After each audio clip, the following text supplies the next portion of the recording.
우리는 흔히 예수님의 공생애를 3년이라고 늘 말합니다. BC 4년에 태어나셨고 AD 30년에 십자가에 돌아가셨습니다.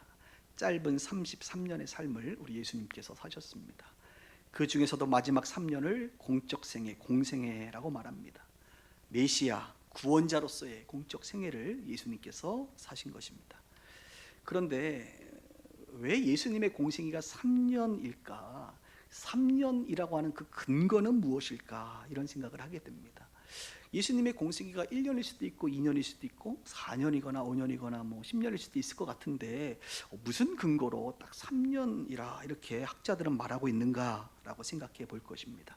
그것은 바로 성경 마태마가 누가 요한복음 중에 요한복음을 근거로 요한복음에 등장하는 유월절이라고 하는 그 절기를 근거로 제시하고 있습니다. 그러니까 요한복음에는 유월절이 4번 등장하거든요. 4번. 그러니까 예수님께서 적어도 꽉 찬 3년의 시간 이상을 사셨다라고 말할 수가 있을 것입니다. 예수님의 첫 시작은 유월절, 첫 번째 유월절을 중심으로 시작이 되고 마지막 십자가에 돌아가실 때가 유월절을 맞이하면서 십자가에 돌아가시게 되지요. 그러니까 학자들이 말하고 있는 3년을 조금 넘는 것이 모두가 동의할 만한 그런 이야기다 이렇게 말할 수가 있습니다. 왜 이 얘기를 하냐면 오늘 예수님께서 본문에 등장하는 유월절을 맞이하러 이제 성전에 올라가셨기 때문에 그렇습니다. 이스라엘 백성들은 모세 율법에 따라 1년에 3차례 하나님을 만나게 되는데 아마도 가장 중요했던 시기는 유월절이었던 것 같습니다. 유월절, 무교절이라고도 말하고 또 3번 중에 또 나머지 2번은 맥주절과 수장절이다 이렇게 말할 수 있습니다. 출애굽기에도 나오고 레위기에도 이스라엘 백성들은 1년에 3번 하나님 앞에 보일지니라 라고 말하고 있기 때문에 그렇습니다. 오늘 본문에 등장하는 이 유월절이 바로 예수님께서 공생애를 시작하시면서 첫 번째 맞이하게 되는 유월절입니다. 이 유월절에 예수님은 전례에 따라 성전으로 가시게 됩니다. 나사렛 가버나움을 중심에서가 아니라 이제 예루살렘으로 일부러 내려오신 거지요. 그리고 예수님은 이 성전 안에서의 오늘의 이 에피소드, 이 사건을 중심으로 우리 가운데 하시고자 하는 메시지가 있다고 저는 봅니다. 성경 오늘 본문 13절에 보니까 이렇게 성경을 시작합니다. 유대인의 유월절이 가까웠다. 예수께서 예루살렘으로 올라가셨더니 성전 안에 어떤 일이 벌어집니까? 소와 양과 비둘기 파는 사람들과 돈 바꾸는 사람들이 앉아 있는 것을 보셨습니다. 모든 사람들은 이것을 보고 그냥 지나치고 당연하게 여겼는데 예수님은 당연하게 여기질 않았습니다.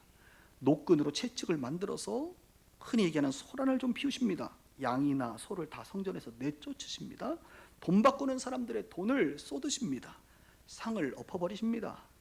비둘기 파는 사람들에게는 이것을 가지고 가져가라고 명령합니다.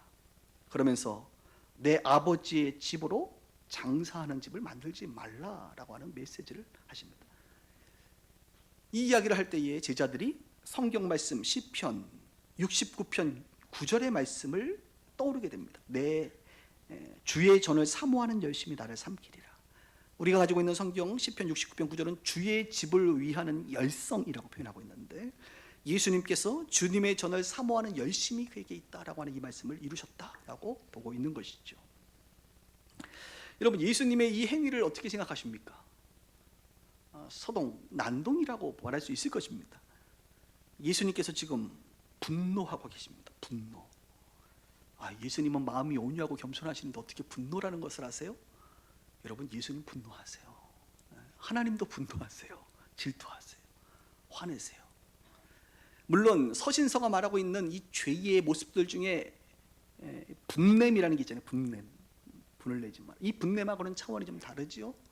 우리 예수님의 분노는 진리를 위한 분노입니다. 거룩한 분노라고 말할 수가 있습니다. 악한 분노, 죄에 속한 악한 분노가 아니라 하나님의 성품을 따라 그분에게 거룩한 분노가 일어납니다. 그래서 분을 내셨습니다. 왜 분을 내셨을까? 그런데 오늘 여러분 이 중요한 본문에 보면 이런 표현이 나오죠. 내 아버지의 집으로 장사하는 집을 만들지 말라. 그냥 예수님께서 하나님의 집으로 장사하는 집을 만들지 말라 이렇게 말하는 것이 옳은 것 같은데 오늘 뭐라고 표현하죠? 내 아버지의 집이라. 이것도 굉장히 쇼킹한 이야기예요. 모든 사람들은 이 성전을 그냥 성전이라고 말할 것인데, 아니면 하나님의 집이라고 말할 것인데, 예수님은 내 아버지의 집이다. 그러니까 하나님이 지금 누구라는 거예요? 내 아버지. 나는 하나님의 아들이라고 하는, 하나님이 보내신 아들이라고 하는 것을, 그분의 신분을 말씀해 주고 있는 것이죠. 저는 오늘 여러분들에게 아마 생각해 볼 것은 이것입니다. 왜 이토록 예수님은 분노하셨을까? 아무도 분노하지 않는데, 심지어는 제자들도 그냥 일상인데 왜 예수님은 분노했느냐? 이게 그럴 만한 일이냐 말이에요. 우리는 당연하게 그럴 만한 일처럼 받아들이는데, 조금만 그 시대적 배경을 보면 그럴 만한 일이 아니잖아요. 여러분, 유월절을 맞이해서 멀리서 오는 사람들이 얼마나 많겠습니까? 그런데 제사장에게 드려야 될 그 양이나 소나, 심지어는 돈이 없는 사람은 비둘기를 드리게 되는데, 양이나 소를 드릴 때 뭘 드려야 돼요? 율법에 따르면 흠없는 양이나 소를 드려야 되잖아요. 그러면 저기 나사렛, 거기서부터 만약에 예루살렘까지 오는데 흠없는 양이나 소를 끌고 온다는 게 얼마나 어렵겠어요. 가면서 흠이 안 생기겠습니까, 여러분? 흠이 생기잖아요. 그리고 뭐 다 가축 기르는 것도 아닌데 어차피 사야 될 거면 어디서 사는 게 좋아요? 예루살렘 중에서도 어디? 성전 바로 앞에 있는 그 자리에서 마지막에 흠없는 양이나 소를 사서 제사장에게 드리는 것이, 제사를 드리는 것이, 이것이 얼마나 마땅하고 합리적입니까? 그렇잖아요. 또 비둘기를 여러분 품고 온다고 생각해 보세요. 이 비둘기가 가만히 있겠습니까? 비둘기를 품고 온다는 게 얼마나 어려워요. 당연히 비둘기도 성전에서 사는 게 이게 얼마나 합리적이에요. 그죠? 그 외에도 성경에 다양한 화폐 단위가 등장하듯이 그 당시 예수님의 그 시대에는 뭐 여러 가지 화폐를 썼단 말입니다. 그래서 통용되는 화폐로 환전하는 게 뭐 그렇게 대단한 일이라고, 그 환전하는 사람 당황스럽게 그 돈을 다 쏟아버리냔 말이에요. 그러니까 우리가 상식적으로 생각해 보면, 아니 도대체 예수님은 왜 도대체 화를 내시는 거야? 왜 돈을, 멀쩡한 남의 집 돈을 쏟아버리고 왜 화를 내시는 거지 도대체? 라고 생각할 수 있습니다. 그런데 오늘 우리가 주목해야 될 한 단어가 있죠. 무엇입니까? 성전 안에서라는 단어입니다. 성전 안에서. 이런 일들이 지금 어디서 일어나고 있다는 겁니까? 성전 안에서 일어나고 있다는 거예요. 성전 밖에서 일어났으면 큰 문제가 안 됐을 것 같아요. 그런데 성전 안에서 일어났기 때문에 문제가 되는 것입니다. 어떤 사람들이 이렇게 말할 거예요. 아니 성전 밖이 얼마나 먼지가 날리고 비가 오면 그 비를 어떻게 감당하라고, 이 수많은 사람들을 지금 어떻게 감당하라고, 당연히 실내인 성전 안으로 들여서 거기서 장사하는 게 좋지 않겠어요? 라고 또 말할 수 있습니다. 성전을 내어주는 것은 얼마나 이 장사하시는 분들에게, 장사하는 분들을 배려하는 것 아니겠습니까? 라고 말할 수 있어요. 그런데 그렇지 않다는 것입니다. 합리적인 제도와 시간에 따라 그것이 문화가 되어지고 이제 아무도 거론하지 않는, 마치 이것이 당연하게 된 이 문화 속에서 예수님은 아니다. 이 성전은 장사하는 집이 아니다. 이것은 내 아버지의 집이다. 예수님의 눈에는 이것이 정상적인 유월절을 지키는 성전 예배가 아니라 이것은 장사하는 집에 불과하다라고 예수님은 본질을 꿰뚫어 보고 있는 것입니다. 너희들이 스물 하나씩 그렇게 허용했던 것들이 결국에는 돌아보니까 뭐가 됐다는 거예요? 너무 멀리 와버려가지고 본질을 무너뜨렸다는 것입니다. 너희들이 하고 있는 이 유월절은 지금 하나님 중심이 아니라 사람 중심이 되어버렸다는 것입니다. 교회는 하나님의 집인데, 내 아버지의 집인데 장사하는 사람들의 집이 되어버렸다라고 선언을 하고 있는 것이죠. 사람 중심의 교회, 사람 중심의 신앙생활이 되어버렸다는 거예요. 결국 하나님이 아닌 사람을 위한 교회로 만들어버렸다 너희가, 이렇게 말하고 있는 거예요. 저는 이 시대의 교회를 보면서, 물론 모두가 그렇지는 않지만 하나님께서, 혹 예수님께서 이 땅에 오신다고 한다면 다시 이런 일이 벌어지지 않을까라는 생각을 해봅니다. 너희들이 하나님 중심의 예배, 하나님 중심의 교회가 아니라 너희들을 위한, 너희들의 만족을 위한, 너희들의 유익을 위한, 쉽게 얘기하면 너희 장사를 위한 그런 교회를 만든 것은 아니냐라고 분노하실 것 같다 이것입니다. 여러분 생각해 보세요. 멀리서 오는 사람들을 위하여 소나 양과 비둘기 사는 것, 환전하는 그게 뭐 그게 문제겠습니까? 문제는 성전 안에서까지 하냔 말이에요. 그거는 아니지. 거기까지는 양보하면 안 되지요. 성전 안에서 장사하는 것은 아니지요. 그런데 왜 그들은 성전 안에까지 자리를 트고 앉았을까? 이것이 일반 대중이 알지 못하는 비하인드가 있다는 거 아니겠습니까? 주님은 그것을 꿰뚫어 보는 거예요. 제사장들과 장사꾼들의 이해관계가 맞았기 때문에 그렇습니다. 이해관계가 맞으면 타협을 하게 되고, 이 타협은 이 보이지 않는 이해관계를 합리화시키기 위한 근거를 요구하고 있겠습니다. 그래서 그 근거를 대는 거예요. 얼마나 좋아요. 저기 오늘 이렇게 행사 때 물건 파는 사람들 성전 안에서 팔도록 배려해 주는 것처럼 보이고, 또 장사하는 사람들은 뭐 그렇게 제사장들이 배려해 줬으니까 그냥 들어가는 것이고, 이런 거 아니겠어요? 그러나 여러분, 보이지 않는 밑에서는 어떤 일들이 벌어집니까? 자릿세가 주어진다. 자릿세. 성전 사람들이 가장 많이 드나드는 그 문 앞에 있는 첫 번째 1호점은 가장 높은 프리미엄을 받고 제사장들은 자릿세를 받아요. 그래서 그 당시 제사장들은 일반 서민 정도의 수준의 삶을 사는 것이 아니라 상당한 부를 누렸다는 것입니다. 장사꾼들은 더 좋은 자리를 차지하기 위해서 역시 자릿세를 내고 더 많은 수익을 얻게 되는 것이지. 하나님의 성전이 정말로 제사장이나 장사꾼들이나 온통 장사를 위한 장소가 되어버렸다는 것이죠. 예수님은 그것을 아십니다. 우리가 자주 쓰는 말 중에 작은 구멍이 뚝을 무너뜨린다, 이런 말이 있어요. 정말 요즘 같은 시대를 보면 이렇게 작은 사건 하나가 점점 막 그냥 커지면서 뚝이 무너지는 것 같은 그런 일들을 우리는 종종 뉴스를 통해서 보게 되는 것 같습니다. 그래서 우리가 이 작은 그 구멍이 정말 뚝을 무너뜨릴 만한 그런 구멍인지 잘 살펴야 되고, 때로는 그것을 막아야 되고 허용하지 말아야 될 것들이 있다 이것입니다. 율법이라는 것은 너무 좋잖아요. 하나님의 말씀인데. 그러나 율법주의는 좋지 않은 거예요. 이 매너라는 게 얼마나 좋죠. 매너 있는 사람들, 그죠? 매너라는 것은 굉장히 좋은 단어예요. 그러나 매너리즘이 되는 것은 좋지 않은 단어로 우리 가운데 쓰이게 됩니다. 그러니까 이스라엘 백성들은 그냥 당연하게 되는 매너리즘에 빠지게 되죠. 제가 작년 한 해를 보내면서 작년 한 해 제 마음에 가장 저를 분노케 했던 두 사건이 있습니다. 분노케 했던. 첫 번째는 어느 교회 이야기인데, 임직식을 했대요. 그런데 저도 뭐 직접 들은 것은 아닌데 이제 어느 분들을 통해서 들었는데,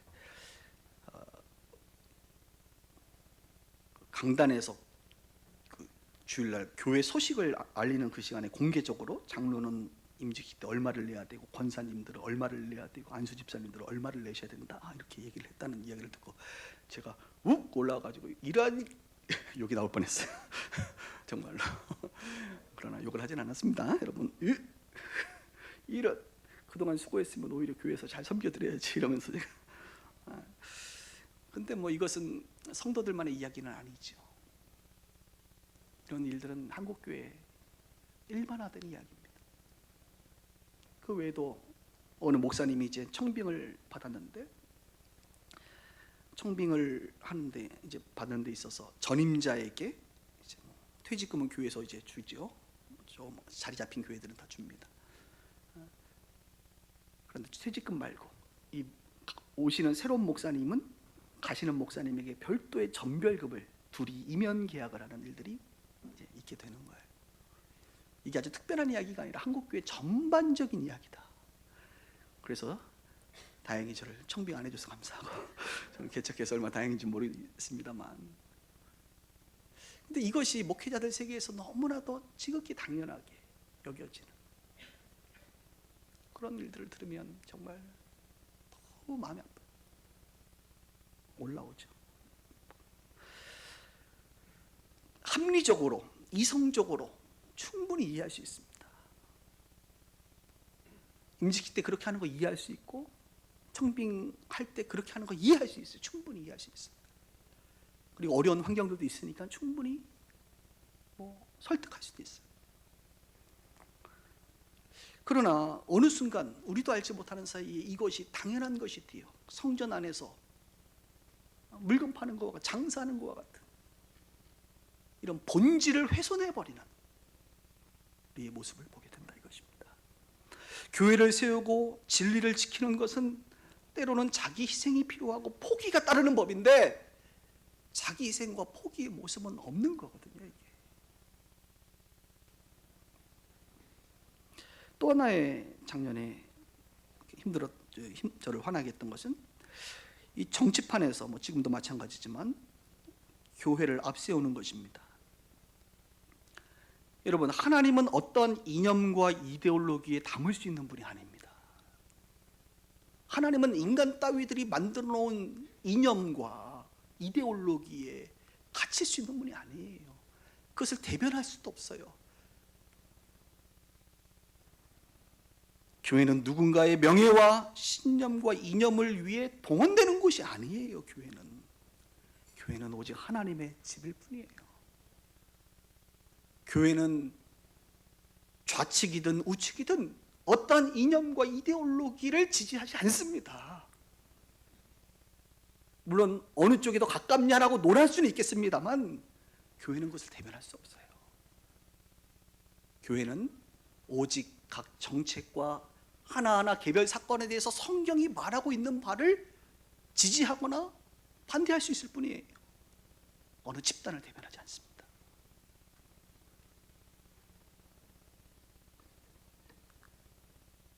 장사하는 거예요, 장사. 내가 제 눈에는.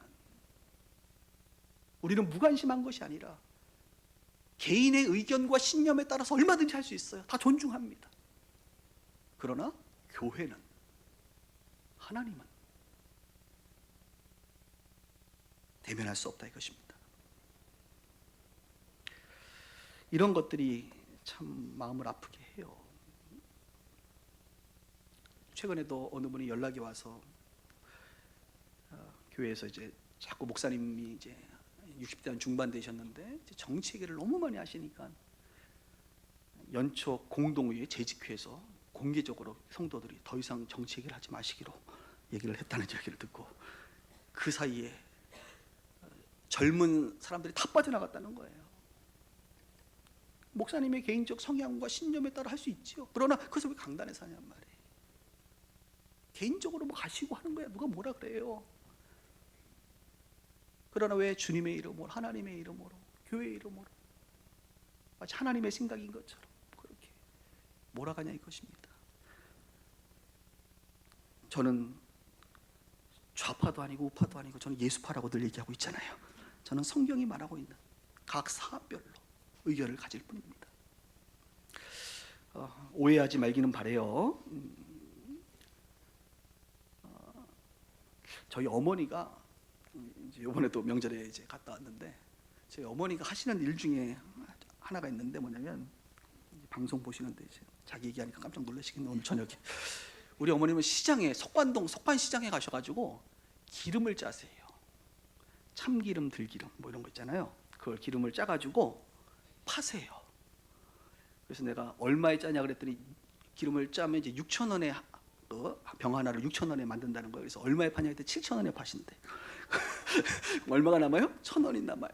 그래서 한 달에 몇 개나 파시냐 그랬더니 한 50개 파신대. 그래서 내가 어머니 그 무거운 걸 왜 자꾸 거기에서 들고 다니셔. 석기역까지. 그냥 하지 마요. 내가 그거 드릴게. 그랬더니 아니래. 자기는 해야 된대. 2년째 하고 계십니다. 2년째. 그럼 이거 팔아가지고 어디다 쓰냐 그랬더니 일본 선교비를 쓴대. 일본 선교비. 목사님이 일본 선교를 이렇게 얘기했는데 그때 감동을 받고 자기가 기름을 팔아가지고, 우리 어머니는 장사를 잘 하시거든요. 기름을 팔아가지고 그거를 50개를 팔면 5만 원이 생기는 거예요. 그래서 이제 해요. 그래서 나는 그 5만 원 선교비 내가 드릴 테니까 그거 힘든데 그거 들고 다니시지 말라고. 그래서 누구한테 파냐고 그랬더니 뭐 시장 사람들한테도 팔지만 대부분은 교회 사람들한테 판대요. 그러니까 그 기름을 들고 교회까지 가서 교회 사람들 이제 소문이 나기 시작하는 거야. 우리 성이 복시거든요. 우리 복권사님은 기름을 팔아. 저거 기름은 직접 짠 거기 때문에 좋은 거야. 해서 사람들이 이제 사가지고 가는 거. 이게 소문이 나다 보니까 자꾸 개수가 늘어났나 봐요. 그래서 이제 50개 정도 팔아가지고. 근데 죄송하지만 만날 때마다 그 얘기를 하세요. 기름 얘기를. 우리는 성령의 기름 말고 다른 기름 별로 안 좋아하는데 기름 얘기를 계속 하시는 거예요. 이번에 명절에 갔더니 또 기름 얘기를 하시는 거야. 그래서 뭔 얘기를 하자면 이번에 70개를 팔았대요.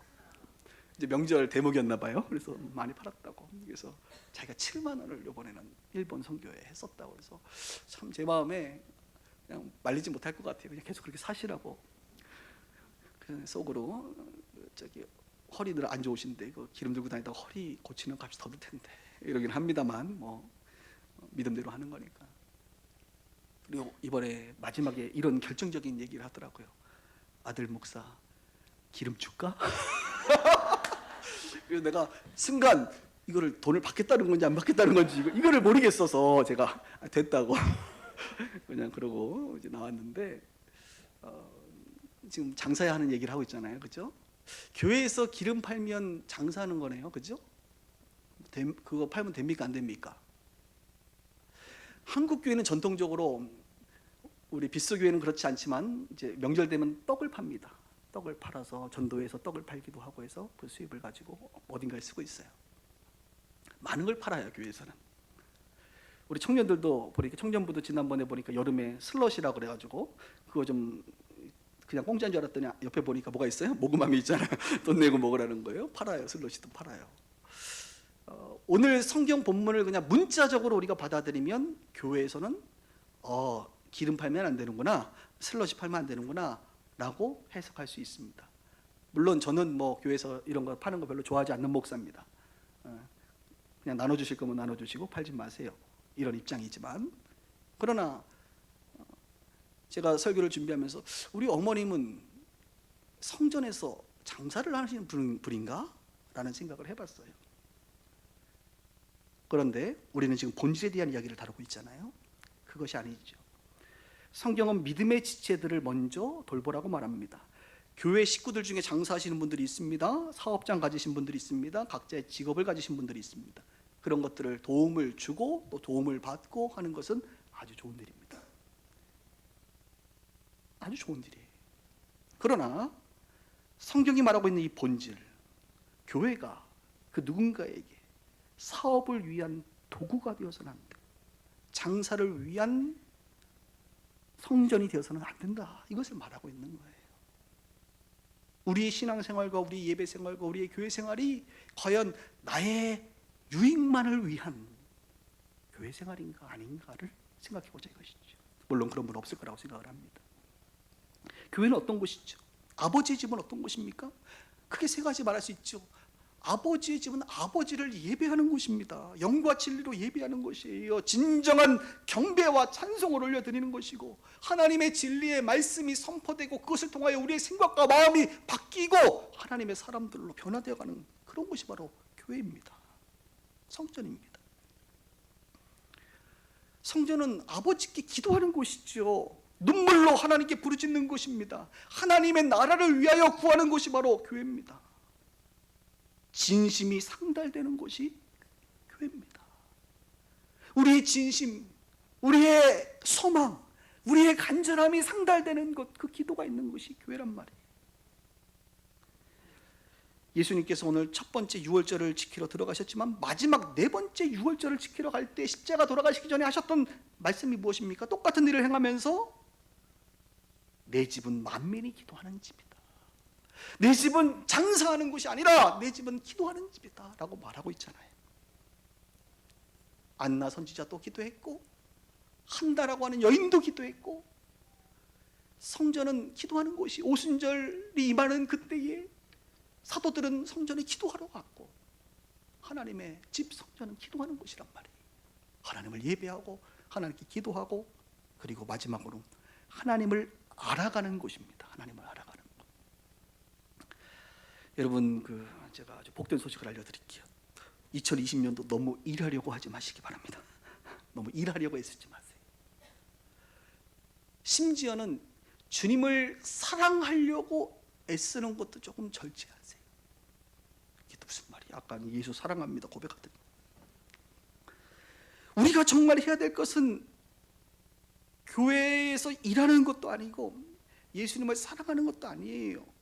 그냥 주님을, 아버지를 알아가는 것입니다. 알아가시길 주의 이름으로 축복합니다. 알아가다 보면 100% 그분을 사랑하게 되어 있어요. 그분이 나를 얼마나 사랑하시는지, 그분이 얼마나 나에게 자비를 갖고 계시는지, 그분이 얼마나 은혜로우신 분이신지, 그분이 얼마나 좋으신 분인지, 그분을 알아가다 보면 어느 순간 그분을 사랑할 수밖에 없다 이거예요. 사랑해져요. 그분을 사랑하다 보면, 사랑하면 어떡합니까? 헌신하잖아요. 주님을 위해서 일하게 된단 말이에요. 근데 우리는 자꾸 일하려고 그래. 자꾸 막 사랑해봐야겠다. 사랑이 잘 안 되는데 열심히 해봐야지. 물론 그것도 도움이 될 거예요. 거기에 너무 집중. 아니에요. 그냥 그분을 알아가는 데 집중하시기 바랍니다. 그분을 알아가다 보면 사랑도 해요. 사랑하다 보면 막 일하고 싶어지고 그런 거예요. 성전은 그런 곳이에요. 그분을 예배하고 그분께 기도하고 그분을 알아가는 곳, 이곳이 성전입니다. 여러분, 여러분에게 교회, 여러분의 신앙생활은 무엇입니까? 여러분에게 교회는 아버지의 집입니까? 아니면 장사하는 곳입니까? 장사하는 곳. 장사하는 게 뭡니까? 나의 유익만을 위하여 나오는 곳이 장사하는 거예요. 오늘 물건을 팔아서 결국은 수입을 얻는 나의 유익만을 위하여 간 곳이 장사하는 거예요. 제사장들이 나의 유익만을 위하여 지금 만들어 놓은 시스템 뭐예요? 장사하는 거예요. 교회 생활할 때 여러분들의 유익만을 위하여 여러분들이 지금 나오고 있다면, 여러분들의 유익만을 위하여 기도하고 있다면 그것은 장사하는 겁니다. 내가 원하는 것을 소유하기 위한 장사에 불과하다 이거예요.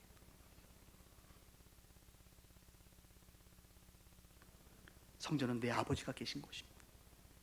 그분께 마음껏 찬양하고 부르짖고 그분을 알아가고 사랑하고 섬기는 그런 곳이 교회, 그것이 성전이 되어야 합니다. 오늘 예수님은 그것을 말하고 있는 거예요. 여기는 내 아버지의 집이지 장사하는 것이 아니다 이것이지. 한 발짝 더 들어가서 우리가 좀 더 성경을 볼까요? 한번 18절을 좀 보겠습니다. 18절부터. 이에 유대인들이 대답하여 예수께 말하기를, 내가 이런 소동을 하는 행하니 도대체 무슨 표적을 우리에게 보이게 되냐?